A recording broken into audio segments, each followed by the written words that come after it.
They have probably existed for a long time. The Aborigines in Australia were familiar with them. According to 16th century records, they also appeared in Europe, where legend had it they were supposed to be mown by the devil. Nobody could imagine how they were made. So were they really the devil's work?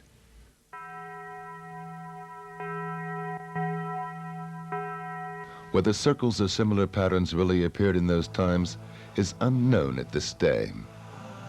Legends also suggest that they sporadically appeared in mid-20th century Irish crop fields.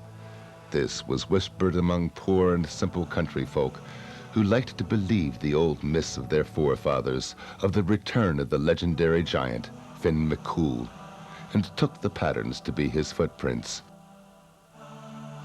So it went until the mid-60s when they appeared again in Queensland, Australia. The mysterious signs in the corn.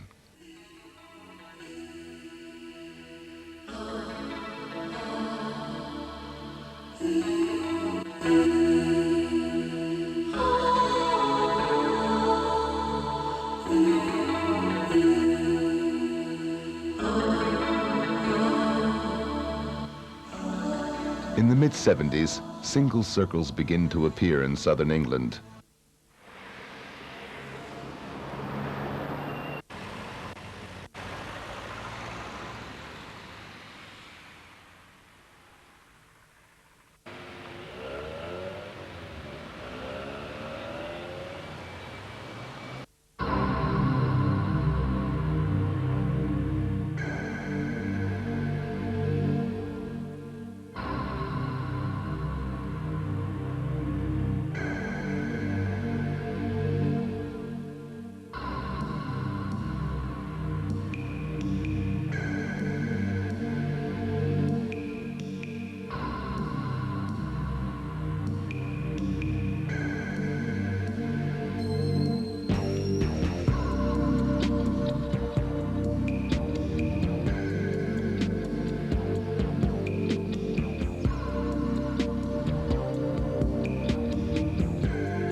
first became involved in the crop circles in August of 1987, and I read a small item in the newspaper about some crop circles which had appeared near Westbury, Wiltshire, and I went with my wife and my 2 young sons to see what this was all about. And I remember this very well. At the time I thought this will be something very simple. I'm sure we'll see what the explanation is straight away. I was thinking entirely in scientific terms. But we found these crop circles. We found a number of crop circles that day, and it soon became apparent that this was not something easily explained or obvious. All sorts of thoughts did occur to one, that it could have been possibly caused by some atmospheric vortex or something of this kind, or possibly man-made. It just didn't seem that way. Later that day we went into a third circle. This was a very large formation with 2 concentric rings around it, and Gloria, my wife Gloria, sat with the dogs. We had 3 dogs at that time. Sat on a hillside looking down at us in the circle, and she saw blue flashing lights which appeared to flash across the ground just for about 2 or 3 minutes, and she said she just didn't know what this was. It was something very weird, but she had a very strong sensation that there was something there, something unseen, something invisible, which was causing whatever this effect was. And suddenly we didn't get the impression that these circles had been made by people or by any natural phenomenon. And that was just the beginning of it. How did you survive the Doug and Dave revelation? Well, undoubtedly, as far as the public's perception of this phenomenon was concerned, a very big dent. As far as the general public is concerned, those researchers who had the data base to look at, the data to peruse, clearly from the very beginning were not at all convinced that these gentlemen were responsible. When you only had to look at the results of their handiwork and listen to the questions and answers that they were giving to know that indeed there was never a real starting chance that they had ever perpetrated this particular phenomenon. It is unfortunate that the media worldwide were so well organized into position to release that throughout the world on just about every radio and television network throughout the world in less than 12 hours. Undoubtedly, that hoax claim was a hoax itself, and the phenomenon occurring around the world right now, something coming in the region of 5 or 6 per day of genuine formations, will of course confirm in itself that the phenomenon goes on. Single tree standing in the background, and his eyepiece is, and he's walking out the path, and lo and behold, who's following him? Dave is following him, tramping out. Okay. Right, could you hold that end over there? Go up down the street.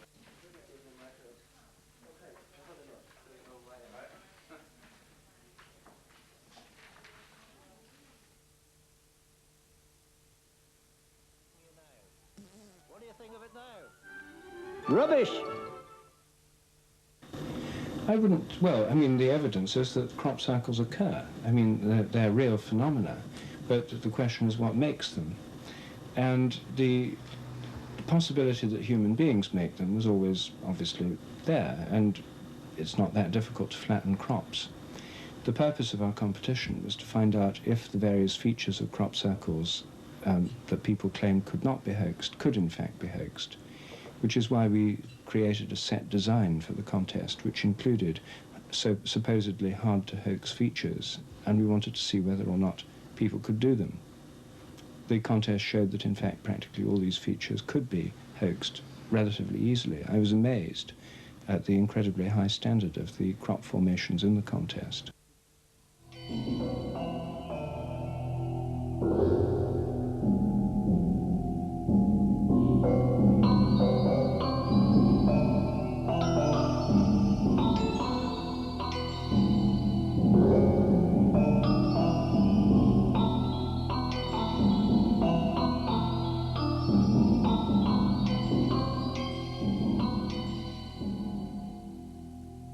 I accept that large numbers are made by human beings, certainly in the last few years. And what has happened is that from the time that the public became aware of crop circles, which was probably in 1989, 1990, when a lot appeared in the newspapers and on television, so many people have become involved that inevitably there have been a large number of people who've faked circles, and they've faked extremely complex designs in the fields, many of which are extremely well made these days, very geometrical and carefully prepared. But nevertheless, I have no doubt at all there is a genuine basic phenomenon which is probably still occurring. And you must remember that this occurs in many different countries throughout the world. Andy Thomas is the author of the book Fields of Mystery and editor of the Sussex Circular magazine. Despite the magazine's regional-sounding title, Thomas tries to cover the appearance of crop circles around the world. The publication offers readers monthly updates on crop circle research. His team works in close partnership with Dr. Levengood, a biophysicist and former professor of Michigan State University in the USA. It's strange. Every country seems to have its own flavour in the type of design that is appearing. The German formations, for instance, tend to have a slightly Gothic quality about them. The American formations, of which there are many, tend to have a more spindly, sort of almost Native American art about them. And I think that's the circle-making forces, whatever they are, sort of giving symbols to specific places that will mean something in that particular area. So, yes, obviously, like circles and rings, there's a certain basic component of crop circles which keeps popping up again and again, but they seem to vary from country to country, and it's almost as if each country gets something which means something within its own frame of reference.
Very hefty scientific group, something like 20 scientists, nuclear physicists amongst them, are looking for those half-life isotopes, 4 or 5 very unusual isotopes which are not found or not created by nature itself.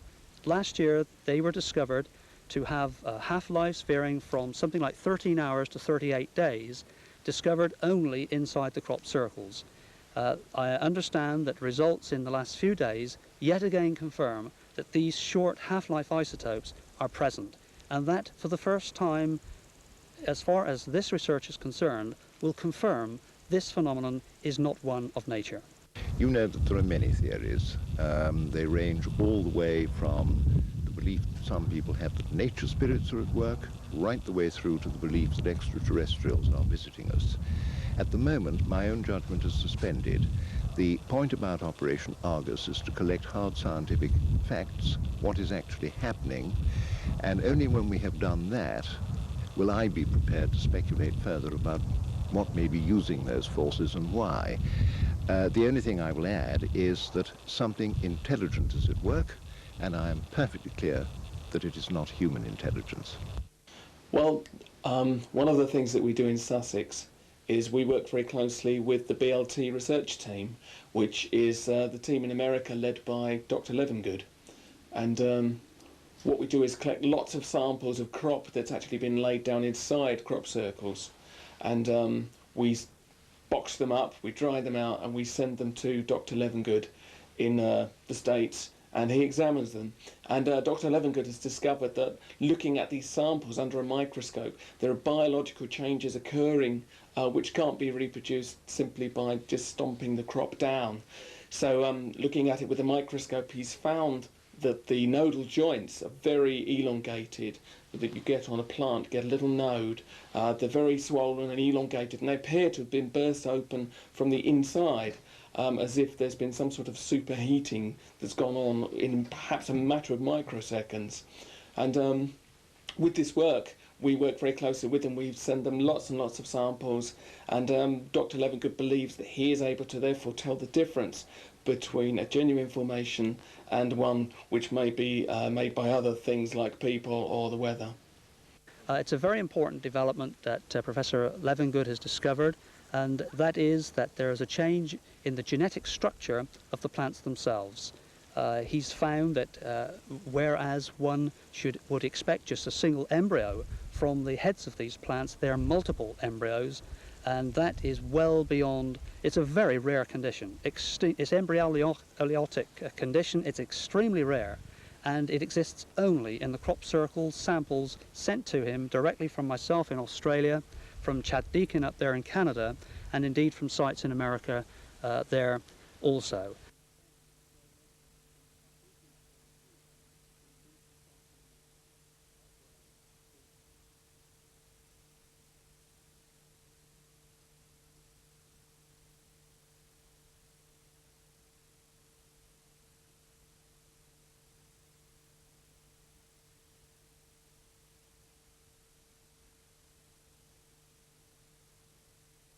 I'd concluded it could not be by human technology. We just didn't have the kind of technology which was required. And it seemed to me that we would require something like gravitational radiation to explain why the crop was not burnt. What is gravitational radiation? Well, not very much is known about it yet, but in fact, gravitational radiation is really a series of waves in space-time. And the space-time is compressed, alternately compressed and expanded in a series of waves. And this effectively causes matter to vibrate. It would cause matter to vibrate in passing through a solid object. So the in the case of the crop circles, I believe the crop stems would probably have to be tuned to the frequency. Gravitational radiation is predicted by relativity to be caused when a large cosmic event occurs. However, it can occur in other ways. And Palazzi in Italy, a physicist at the University of Rome, has written a paper in which he is suggesting that microwave gravitational radiation of the kind which I'm talking about could be produced in the laboratory using a synchrotron, the particle accelerator.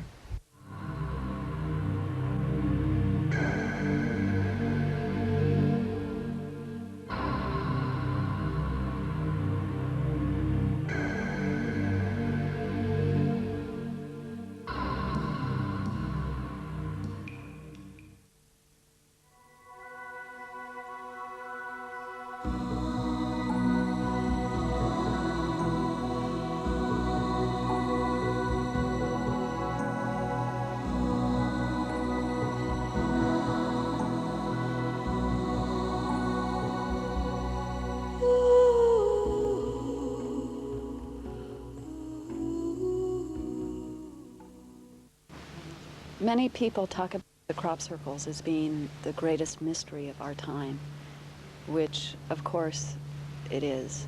It also seems to be a great love story, because in many ways it's about falling in love with the unknown, falling in love with our imagination and the earth and nature.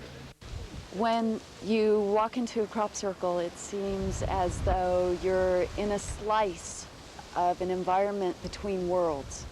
It came from somewhere else. We don't know where they came from or what is making them. And it doesn't seem to be really of this world, even though it is in our fields. And somehow it's not quite of the world that made them. So you were in a slice, a suspended place between two worlds.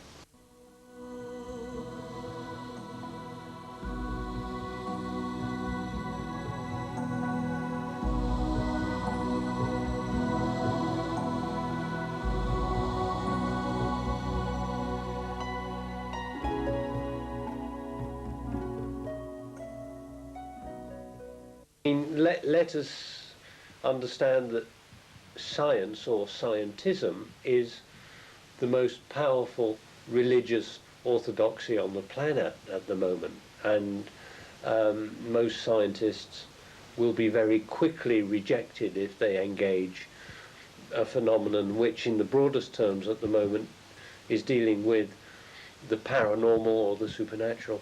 The problem is that at the end of the century we tend only to be interested in mechanism. And here is a phenomenon which is above all artistic. It's placing shapes, forms, which embody the most meticulous geometries and symbolism, which are still misunderstood. And the furthest the scientists go to approaching this is to find out what makes a piece of wheat fall down. Now, first of all, they haven't done it yet, but I have to say, without wishing in any way to put down their efforts, who cares what makes a piece of wheat fall down? What's much more interesting is what makes 10,000 stalks of wheat precisely obey individual instructions as how to form a meticulous work of art. And science hasn't started to approach that yet. I despair of its ability to approach an understanding of the crop circles. The first is that this landscape has been richly populated by humans for millennia, and it's very difficult to go a quarter of a mile without finding stones or burial mounds or carvings or white horses on the hillside.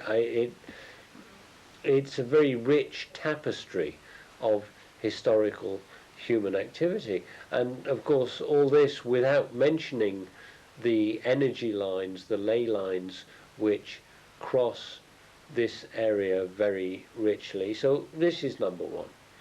Number two, if you are choosing for your medium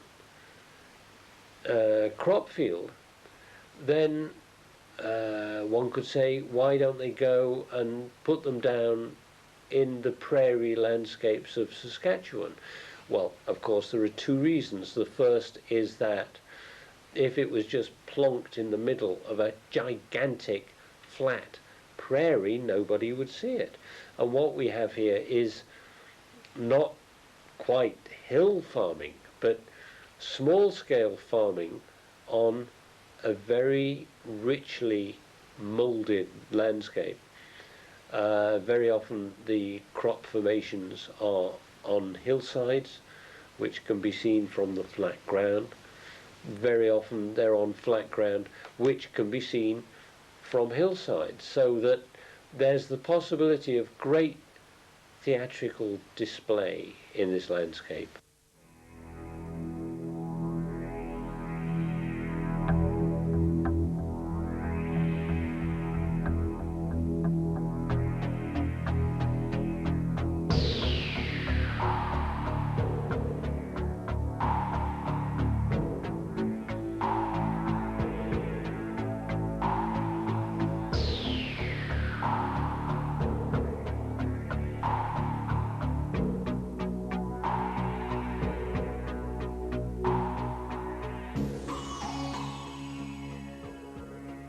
The control tower told me that through their PR officer, public relations officer, that they monitored an aircraft into Thruxton that made mention of that design late in the afternoon of the 7th of July.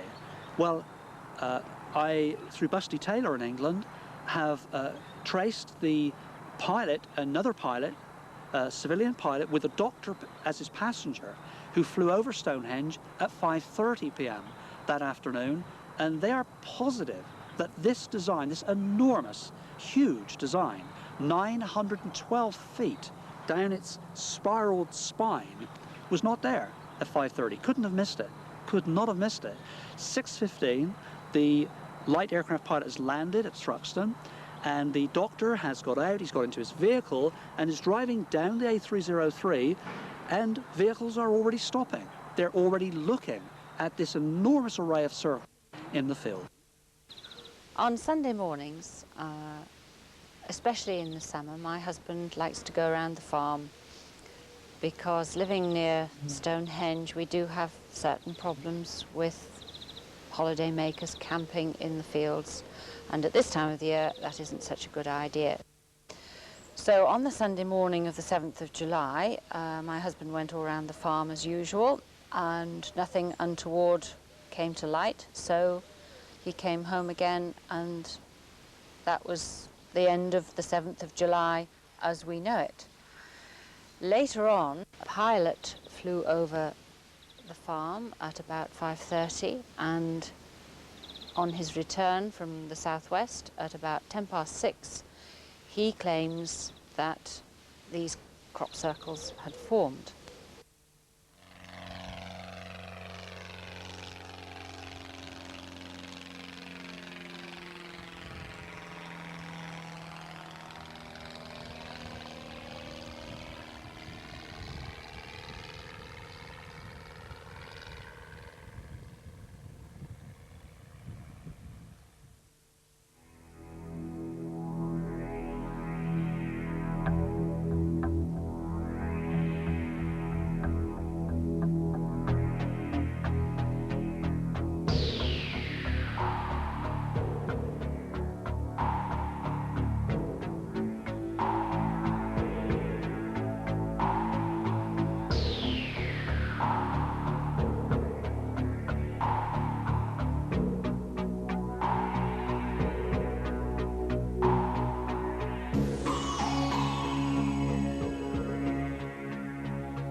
And standing in the field, in the crop circles, you can see every vehicle on that road, and within 200 yards, I think it's less than that, about 150 yards from that road. So there was nothing going to move in that field during that day that wasn't seen by the road users. And then behind them, we have the security guards securing the stones at Stonehenge. 24 hours a day, and even at night they have infrared equipment. They saw nothing. What's particularly interesting about this is that the Stonehenge formation was one of the more complex formations we've ever had, and certainly subsequently was the most visited and most photographed formation we've ever had. And that it was permitted to form during daylight hours is a significant shift for the circle makers. I think they're pushing us even harder and harder and harder to recognize what's going on here.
Now, in particular, their reliance on the golden proportion is most remarkable. The golden proportion was classically a system of dividing architectural facades or the layout of paintings.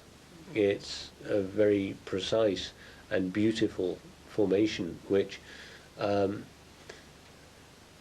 contains itself and is contained by itself and is an endless system of proportioning. And of course what's interesting about it is the golden proportion is something also that God uses when he designs a flower or a tree. It recurs through all living creatures.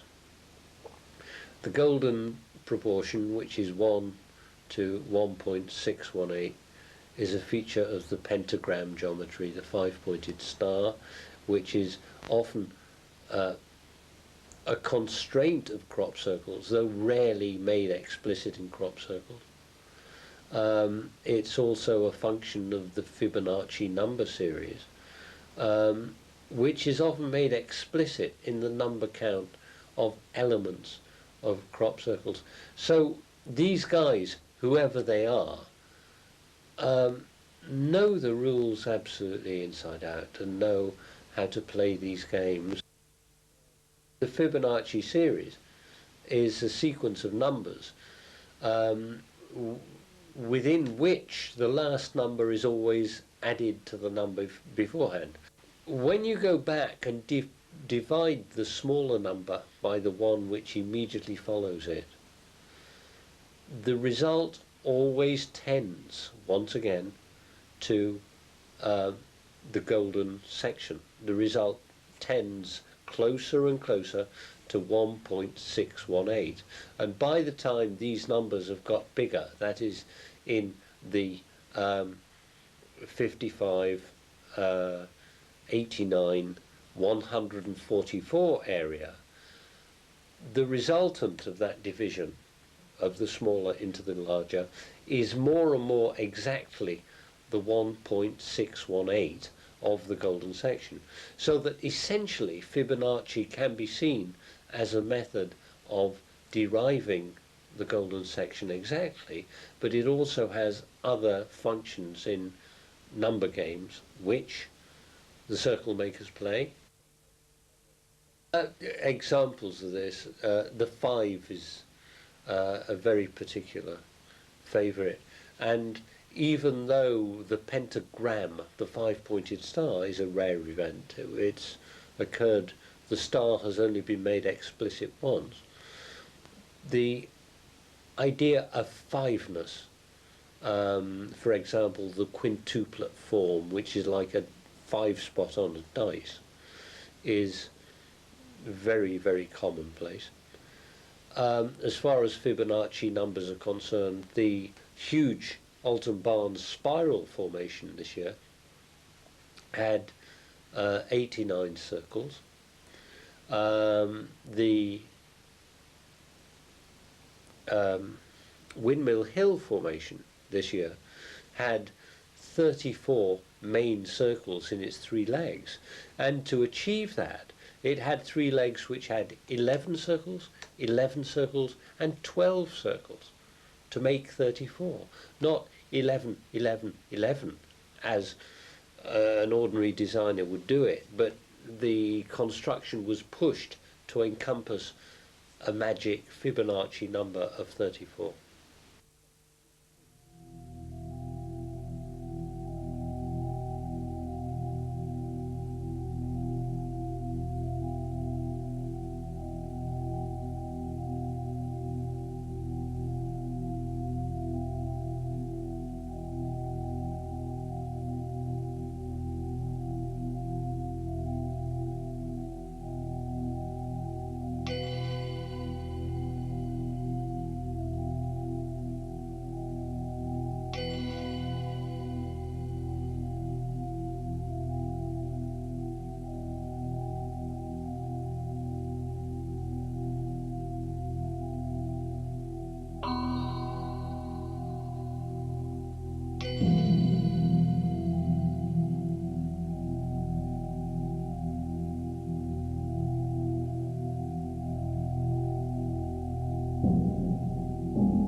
We were in the Towsmead field with a group doing the CE5 initiative protocols until a rainstorm came up. We were actually in the circle, which is beside the ring. Sure. And suddenly, earlier, I should say, before we get too far down the road, is that right after sunset, we saw 4 UFOs in the east that hovered above the horizon and stayed for 10 to 15 minutes each consecutively. At one time, there were 2 present there. These were distant, I would say, in excess of 2 miles. Beyond that, I can't judge. The other interesting thing that happened, if Sandra will... Sandra, you need to stand here while I'm recounting this so we can fill in. Was that there were a number of lights that seemed to be illuminating from above the clouds. We could not find any source on the ground. One was like a cartwheel that was shining above the clouds down onto the cloud bank. Sure. This phenomenon lasted for quite a few minutes, at least about 10, I would say, that we were seeing these lights above the cloud. And they'd kind of come and go. And they would come and go during that period. Then it got very dark suddenly. A black cloud enveloped the entire area, and we were a sudden rainstorm hit us. It sprinkled first, and then it came down very hard. Sure. But I think that the part about the fact that the edge of the circle began to shimmer was critical, and that there was a mass that was larger at the bottom and more pointed at the top that moved within that shimmering area. It just seemed to arbitrarily move without seeming to interact with it. I don't know if it was like looking through an energy field that was on the edge, and that we all saw towards it would be the north edge of the circle where we were sitting. What this is, nobody knows, but we did all see it. There were multiple other things that we're seeing that were more minor while we were in the circle. Now, interestingly, with the rain, everybody was washed off of the tops of the hills and were sent home.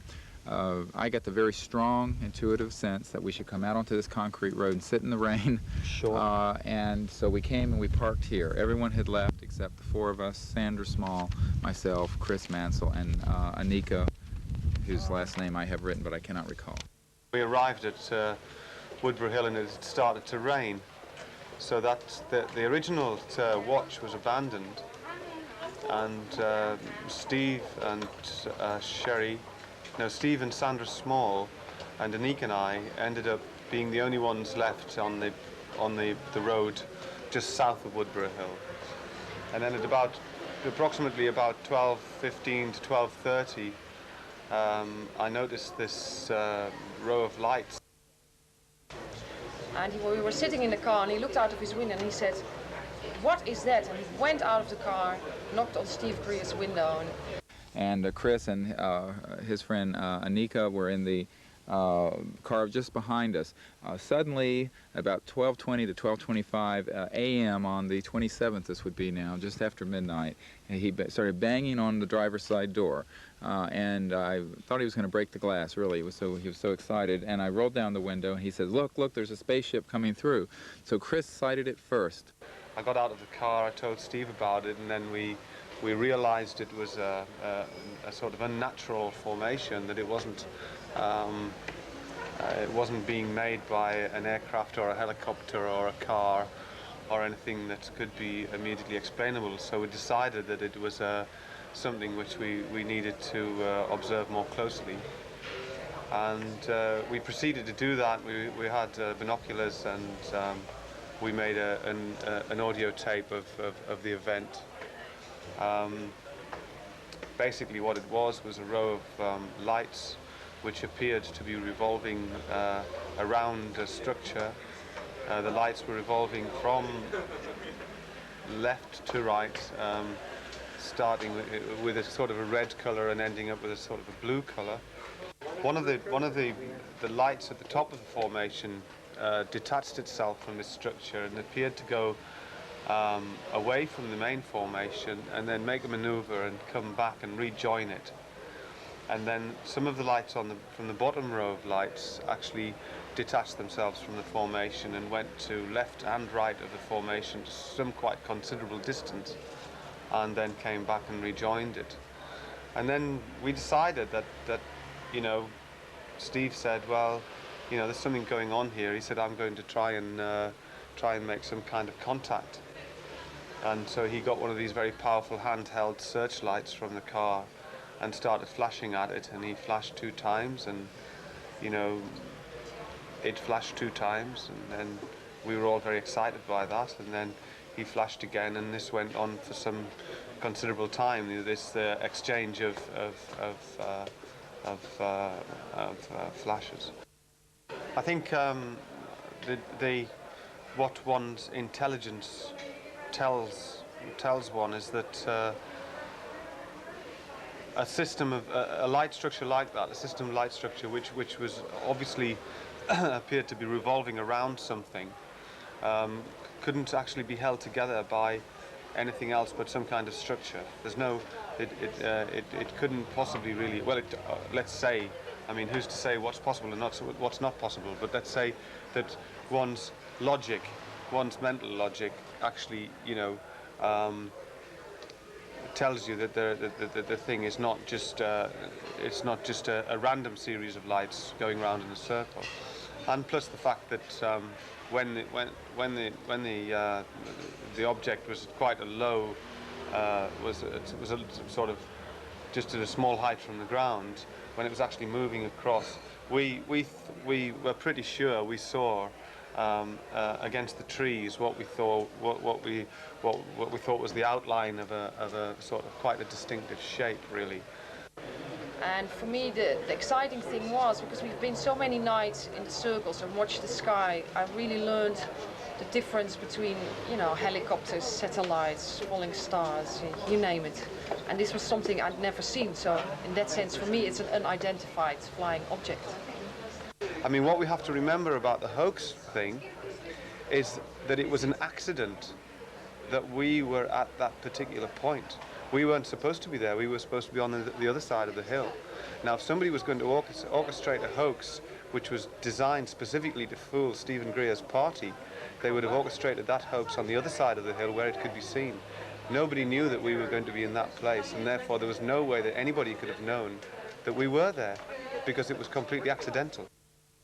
Yeah, well, I've never been into UFOs or anything. So later on, I've looked in books and everything, and it's definitely the typical one, which is very funny, like the cartoons. What makes you sure? It's just, for me, it was the kind of the intensity of the lights and how they were rotating, and the speed of the aircraft and the straight line through the sky, and how it suddenly changed the lights. I mean, there are all kind of things that are so specific.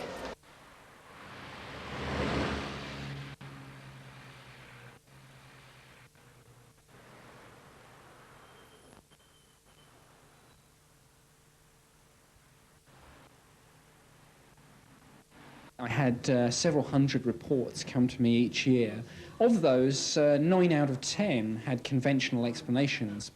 It became my view that the most logical conclusion was that some of these were extraterrestrial in origin. Yes, of course, I would brief it up the chain and try and convince my bosses that there was something going on. But I have to say that the reaction that I got was rather skeptical, and my bosses, I believe, were generally speaking, fairly closed-minded in their attitude. It was always an uphill struggle for me, even when I believed I had clear evidence of something very strange going on. Have you done any investigation into the crop circles? And if you have, what sort of conclusions have you come to? Well, when I was investigating and researching UFOs at the Ministry of Defence, by default, as it were, all sorts of other weird and wonderful things came my way. Some reports of animal mutilations, and of course crop circles as well. There was very little I could do, but I've had a little bit of a look at this, both officially and now in a private capacity. I'm convinced that although most of them are probably hoaxes, I mean, there is a lot of hoaxing that goes on, obviously. There are some that seem to me so symmetrical and so intricate that, again, there may be an unconventional explanation involved, possibly some sort of extraterrestrial connection here. Because this will make a picture. You've got the helicopter and the circle behind them. He's bristling with equipment. Right, when we get this here, we can get a picture of him in front of that. Oh, yeah.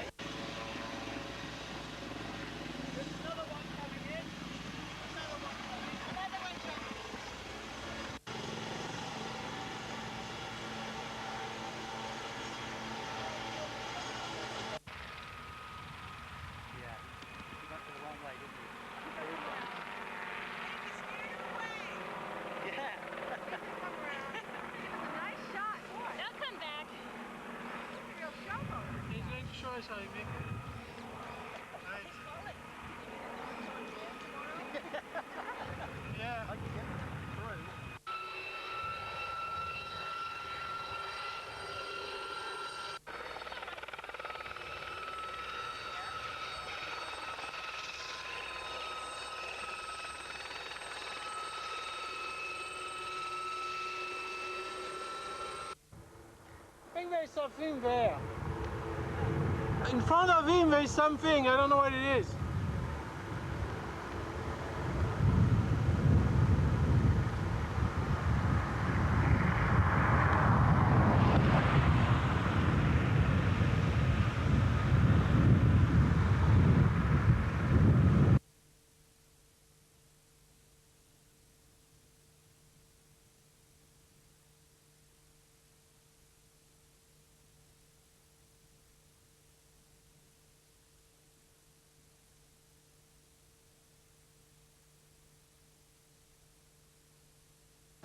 Certainly a lot of very interesting photographic footage has been taken in the crop circle areas and near the crop circles over the years, and many things have been certainly seen which have not been recorded on film. But in Steve Alexander's film, taken in 1990, you see what appears to be a small disc, maybe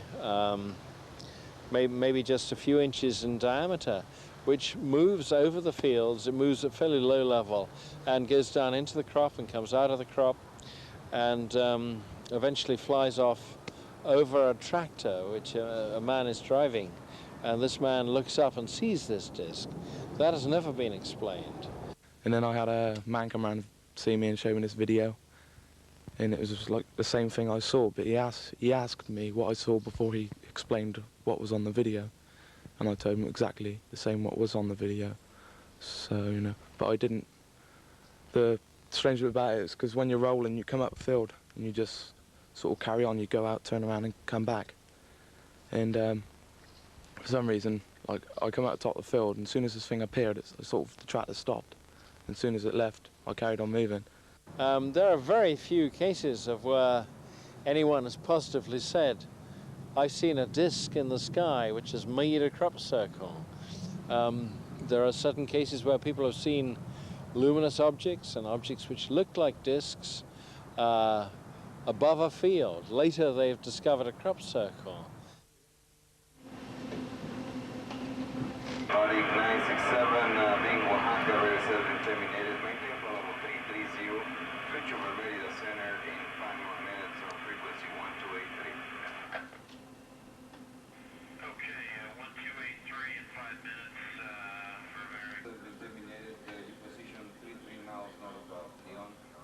Continue down to follow 200, switch over Leon approach frequency 119.05.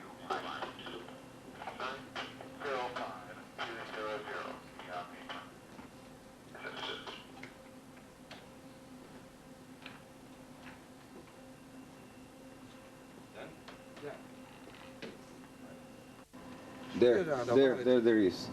Right there. Right there. Right there.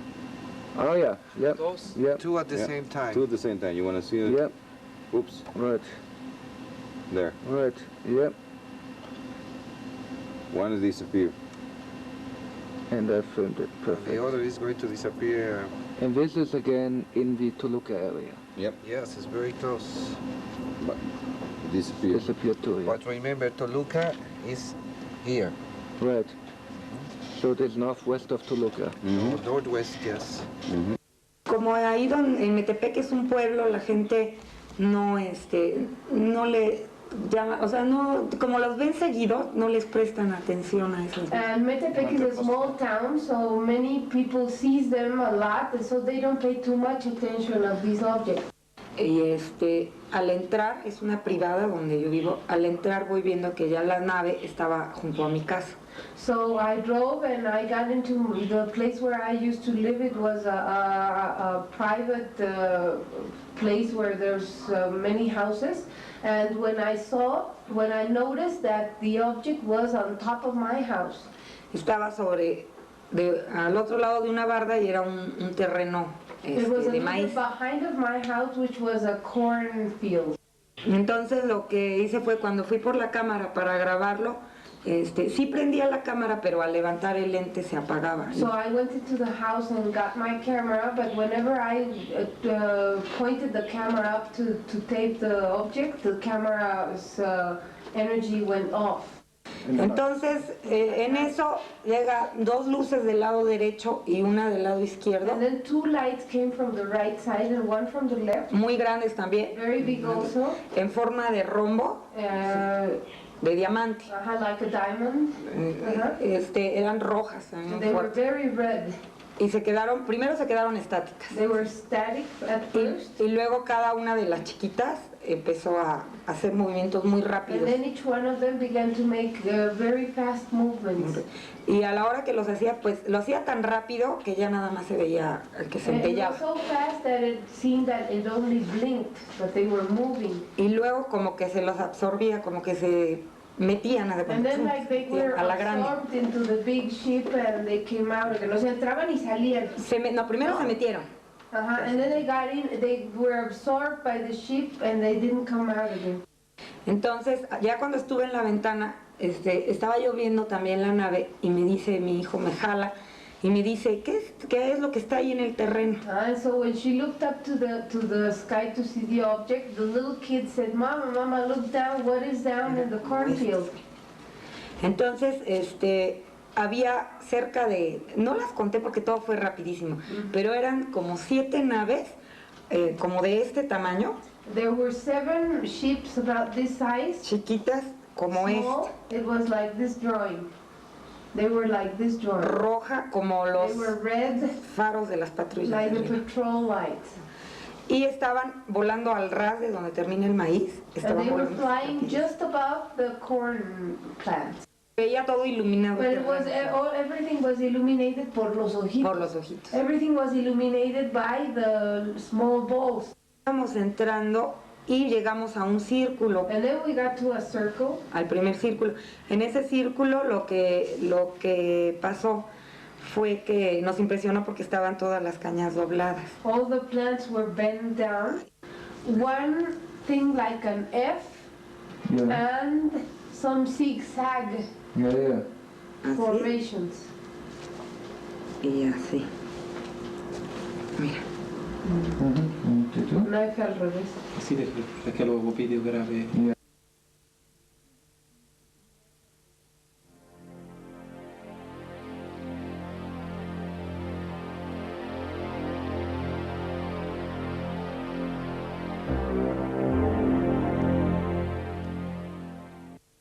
Entonces, volteo, es el video, le digo a Erika, oye, ¿qué es eso? So I said to my sister, what is that? Y ella no veía nada. Yo lo veía porque yo tenía todo el lente metido. She didn't see anything by her own eyes because I saw it because I had the zoom in. Es blanco, blanco, blanco, blanco, blanco como esto, de blanco. Completely white. blanco. Pero y, de luz luminescente. Sí, como que le salía luz de adentro hacia afuera. It's completely white, like if light came Pero out. se veía perfectamente bien toda su But silueta, you could todo, see the todo, whole sus silhouette, rasgos. everything, and the features. Y traía un traje gris, and it had a gray suit, parecido a la piel de elefante, así medio very much arrugado, like, pegado pero arrugado. It was very tight to the body, but wrinkled. Pero arrugado. Entonces vuelve a voltearse de perfil. And he turned profile again. Y en eso, yo digo que era un animal y es que no le veía forma de humano, no es. It wasn't a human. I tried to find a shape or an explanation. Cuando voltea de perfil veo, ahora sí ya le veo y tiene esto muy grande. But then I see the back part of his head and it's big. Entonces, en eso voltea directamente a donde yo estoy con la cámara. But then he turns around exactly where I was taping it. Y le veo veo sus ojotes aquí. And I see his casi eyes me da un very near infarto. me and I almost had a heart attack. Sí, casi me da un infarto porque ahí ya me impresionó mucho que me estaba viendo a través del lente, ¿no? I could see him looking at me. Y en eso se agacha And then he turns down again. y desaparece. And it disappears. No se mueve, no se va, o sea, desaparece. It doesn't walk away, it just disappears. Y la cámara se apaga. And the camera turns off. De perfil. Pero no quedó muy bien, o sea, no es. Está como caricatura. Then we proceed to go to the area. We talked to many witnesses, and all these witnesses told us that they saw this huge UFO, especially on the night of September 15th. They saw many little things coming out from the big object, and then we found somehow a crop circle or a UFO nest, if you will, in the area exactly where this extraterrestrial was recorded. And then we wanted to check this out with the people in the radar. And then we went to the tower of control in the airport in Mexico, and we found that they were testing a new equipment that night on September 15th, with digital equipment. And they had this large craft that was suspended on the air for 5 hours over Metepec. And then in the radar, they had 6 sightings over the next 10 days. And we went in a helicopter to each of these places, and we found, let's say, crop circles or UFO nests in every place that they had detected in the radar. That is why, and because we also found a plant, a pumpkin plant, completely degenerated without explanation. I mean, the degeneration was so intense that every leaf was different in the plant, and there was no possibility of an explanation, scientific explanation. For that reason, with all these elements, physical, radar, witnesses, and because we have seen the image more than 1,000 times, and we haven't found a single clue to consider this a hoax, we consider this a complete case. A case that could prove that something very strange happened on Metepec in the nights of September 15th and 16th, and that this housewife was able to record a real extraterrestrial. For us, there is not a doubt in our minds about this very strange figure. We believe we have in video a real extraterrestrial.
to be in the right place at the right time.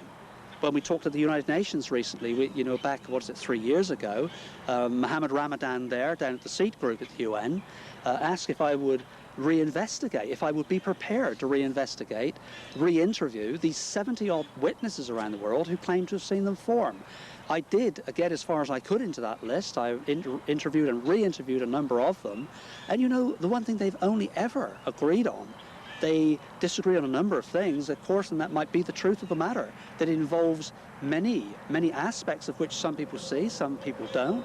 On some occasions that it physically is different than other occasions, but they all agreed on one fact, that what they witnessed, most credible people that I've spoken to personally, that these circles form very fast. They've all said between 10-15 seconds has been an estimate. And this guy said very fast. He hadn't counted the seconds. Well, now we've got it on film. And it's 7 seconds from the very moment the spheres appear to the very moment it's all over. The actual major construction phase is about 3 seconds.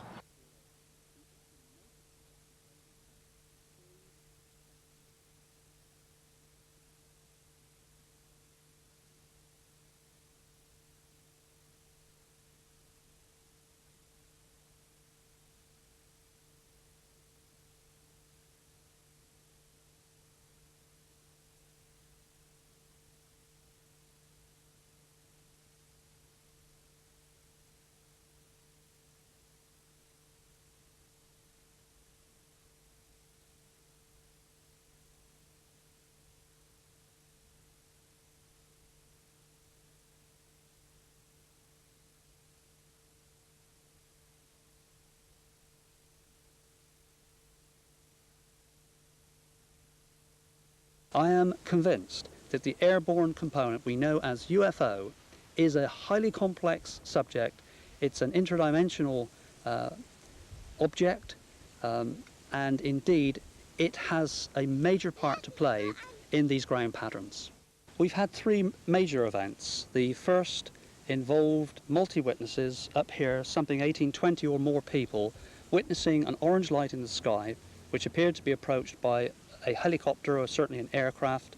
That light then diminished in brilliance over a period of about 5 minutes, and in one quantum leap it then appeared to the northwest of the site, moving directly overhead as a white light, which was then hit effectively by a beam of tungsten halogen light from our researchers down here, Dr. Stephen Greer in fact on the end of that light, and at the very moment that light shone on it, it simply disappeared.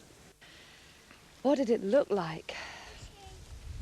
All I could see was a pinpoint of light. That was all. It was just a dot of light. I couldn't see any shape or anything.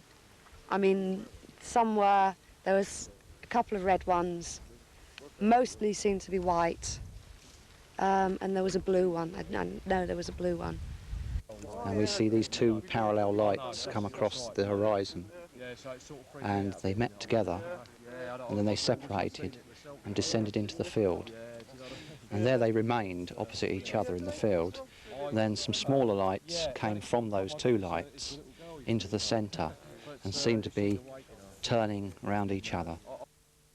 Was still manoeuvring around, and there was a small amber light that was farther out to the right-hand side, became intensified and bright, as if it was like the sun lighting up, a golden star. And at the same time, on the left-hand side, a smaller red sphere came out and started encircling around the smaller white lights in the middle, as if it was bringing them together. And then they seemed to all just go out, with the 2 big ones remaining opposite each other. And this lasted for about 1 hour. I looked at the lights and thought, oh, they're just normal lights again. Then I realised one had moved, and then they flew in again. Then when I looked through binoculars, they were standing on top of each other, stacked. Then they separated and swung round to the west, over there, and went down on the field, separated and went down. When we looked, there was a light at each end of the field, a bright white light. So we watched this for a while and it started to glow. and then all of a sudden white lights shot from all over, moving about all over the place. So we watched that for a few seconds, then realised it was a train, and the train passed. So when we looked again, the bright white lights were still in the field. So myself and Colin ran up the top and went to have a look. We found the point, looked down, and could see there was some sort of light action going on in the whole field. It seemed to take up the whole field. There was an orange glow to the left. Now everything went fairly quiet, nothing happened. And we carried on watching. We watched this for a while. Now, where the orange glow was at the end of the right end of the field, we didn't think it was anything to do with what was going on until the whole field erupted in bright lights. The orange glow turned into something nearly the brightness of the sun, and it stayed like that for a few seconds and then all died down. This is supported by the complexity and beauty and elaboration of the circles, which prove themselves to be beyond human ability. I'm convinced of this as a person who spent his life making and designing and fabricating and manufacturing things. I do not believe any human agency could be doing this.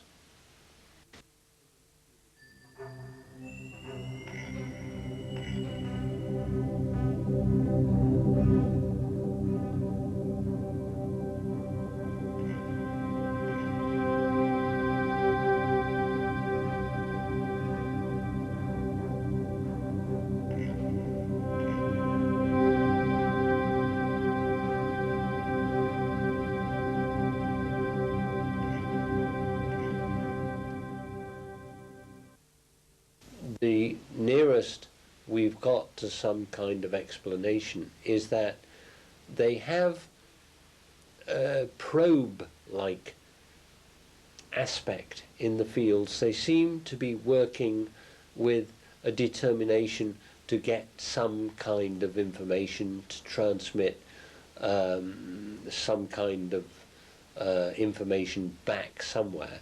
And it's been suggested that these are a manifestation of a very concentrated form of consciousness which can project itself to look at something and to bring information back.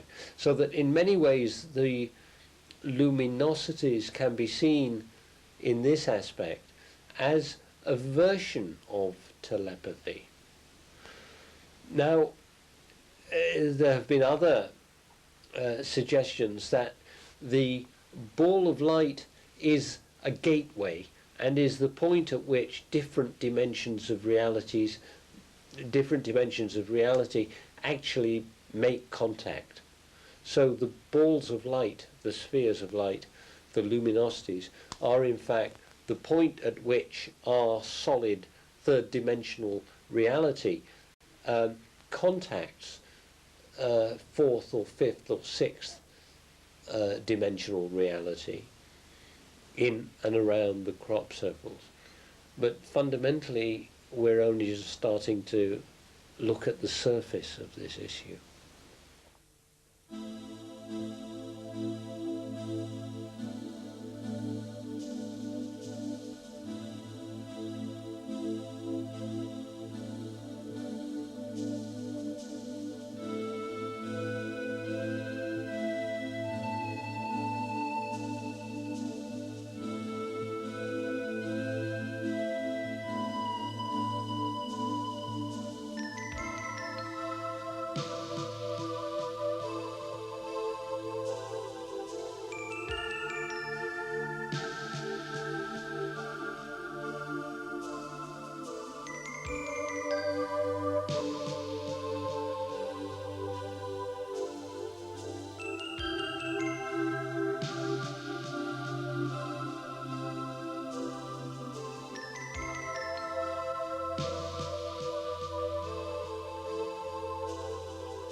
He finds a correlation with the work of biochemist Professor Rupert Sheldrake, who, in his book, The Creative Universe, developed his own theory of morphogenetic fields and their resonance, whose guiding power links all organisms beyond the material world and determines evolution. Morphische Resonanz würde bedeuten, dass schon mal eine Struktur, eine Form existierte, die auch emotional aufgeladen war. Das wäre bei Kultplatten zum Beispiel der Fall. Diese Struktur Morphic resonance would mean that a structure, a form already existed which was also emotionally charged. For instance, this would be the case with the cult plates. This structure was already there in existence, and this information would be stored in a morphogenetic field and could then be reactivated, retrieved, so to speak, thousands of years later. And then these patterns would rematerialize. They would perhaps make themselves noticed in cornfields, rape fields, or meadows.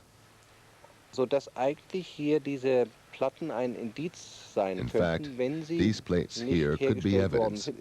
If they were not produced today, this isn't all a bad joke, we are really dealing with an authentic phenomenon, then it would be evidence of morphic resonance.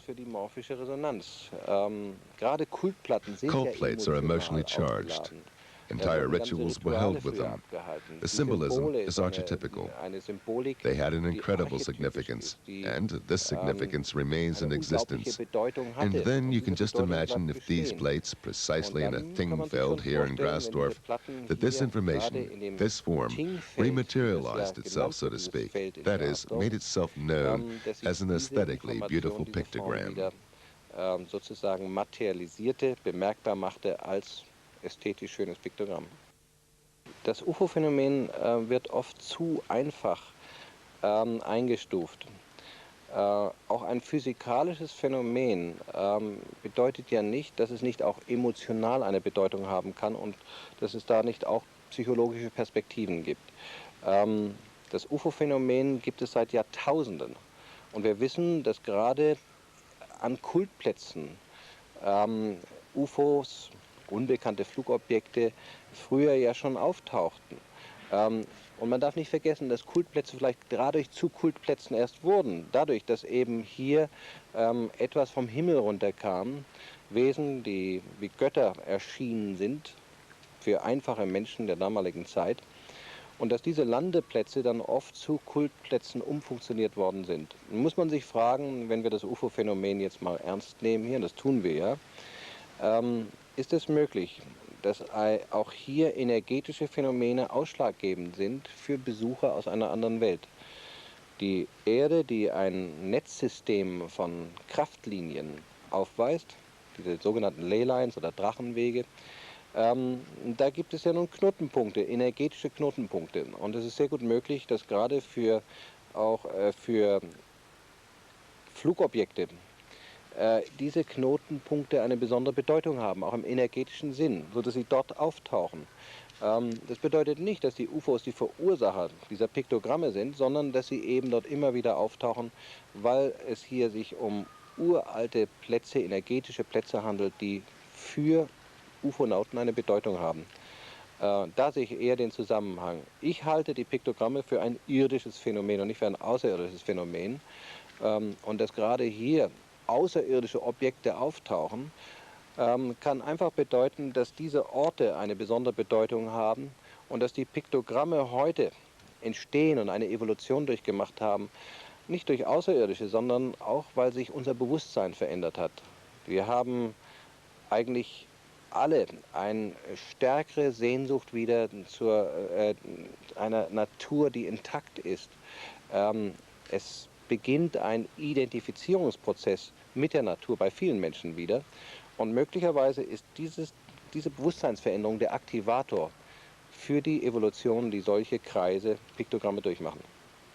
We have come to accept the telepathic nature of the crop circle phenomenon and the synchronicity that the crop circle phenomenon brings with it to those close to it. Crop circles seem to mean all things to all people, And some people look at them and they see them as signs of impending doom. Other people see them as signs of beautiful things to happen to this world, and that they're going to open us up and make our life a lot better. Other people see them in religious terms. They think they're signs from God or even from the devil, and there's that aspect to it as well. But there's even the thought that maybe these are symbols from our own human consciousness, which has somehow been projected into the fields. So that would be very interesting if that was the case, because it would mean that we are the circle makers and that there maybe is no outside force creating them. It's just an interesting possibility that as our minds expand and as we evolve, maybe that our subconscious minds have learned to project these symbols onto the fields, and so we could be the circle makers ourselves. The optimism of this community that is studying the crop circles, who seem to be saying, unknown, we love it. The unexplained, fantastic. Massive changes in society, we are delighted with it. And there is a fantastic sense of optimism, impatience, and anxiety to see what's going to come next. I think if there is a whole idea behind this, I think that's the idea, is just simply to open people up, to make people ask questions by giving them these tantalizing clues as to the fact that they might look like something or they might mean something. And from these clues, people ask their own questions about what it's about. And when you ask questions, you then open up to asking questions about yourself, about the nature of the universe, and just what life in general is all about. So if there's no other meaning beside that, that's certainly what has happened. You can't be absolutely sure about a crop circle. Nothing is absolute.